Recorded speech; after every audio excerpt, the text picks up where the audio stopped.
I'm Mike Quackenbush, this is Till We Make It, and today, a slice from a recent online seminar of mine in which I was asked this question. How can you leave an impression with a wrestling organization your first time there so that you are ensured a return engagement? And we'll tackle that topic next.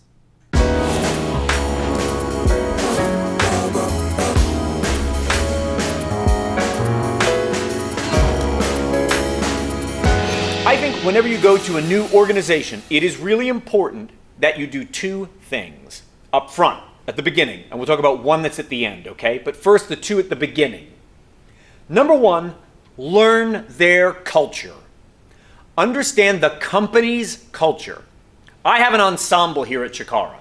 I have 52 performers, 40 trainees, and a support team of 12. Altogether, we are 102 strong. There is a culture of us around our organization, and I'll share some of that with you. We meet here, our call time is 3 hours before the bell, every event. At least 2 hours before the bell, we have a production meeting where we go over every detail of the event so that we all understand the day's goals and how every member of the team is going to help us achieve them. And after the event is over, as soon as the last customer leaves the building, we have an after action report, an AAR. We all get together as a team and we talk about two things. Today, what are the things that we learned we could do better so the next show is even more awesome? And number two, what are the things that we all did today that were awesome? Call out somebody else on the team who did something awesome and put them over in front of the group. That's what we do. That's the culture of our after action report. When somebody new tries to come into the group and they don't make call time, they don't sit in on the production meeting, and they bail before the AAR, I guarantee you they're not coming back. Just like that. They have already said to me, I don't want to be part of your team's culture. That's how we do things here. And there are absolutely people who feel like, I'm not spending all that extra time. You mean there's another meeting after the event? I don't want to be part of that. Cool. Then I don't want you as part of my team. It's as simple as that. Learn what the company's culture is and be part of it. That's number one. Number two, make yourself available to the people who need you most. And those people are often the organizers, the promoters, the bookers, the creative team, those kinds of people. Because they've spent every minute since the last event ended getting ready for this new event. A lot of times the talent, that's not necessarily their directive, right? They could take a day off or whatever. They have other bookings that they're going to worry about. Are they necessarily solely focused on the very next event from this promotion? No. But you know who is? All the office. Promoter, writer, booker, etc. Any other front office position. And they have this unenviable task, which comes up every show day. Every show day, there is a disaster. This is my golden rule in wrestling. Every show day, there is a disaster. Accept that. And accept that this is your job.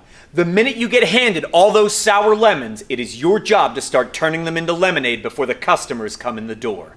That's the job of being in professional wrestling. There will always be a disaster. Don't think today's going to be the day where there's no disaster for the show. That day doesn't exist. There's always a disaster coming. And your job is, the minute all those sour lemons are handed to you, start making lemonade. And you've got until the customers come in to get it sorted.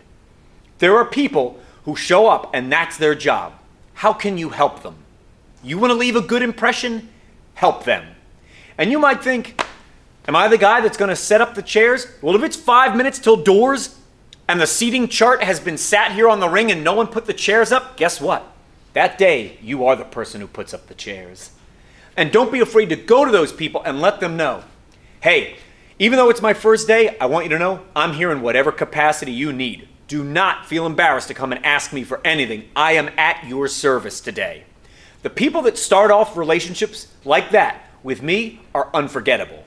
They immediately say to me this, I understand how difficult your job is, and I've got your back. I never forget those people. And then after the fact, there's something you want to do as well. You're going to wait 24 hours, and then you're going to send a nice thank you message to whomever gave you the opportunity. Even if you were just there doing a tryout match, right? You might still be in your apprentice phase where your performances really aren't worth any money. You're not paid yet to be a professional wrestler. That's fine. Even stage time is an opportunity to be thankful for. The chance to go out and perform for even 30 seconds in front of the paying customers is something to be thankful for. So wait 24 hours, give them a little bit of downtime, and then write a sincere thank you to whomever gave you that opportunity. That little bit of follow-up after the fact, as they're just beginning the process of planning the next event, is going to benefit you in the long run. Take it from someone who knows.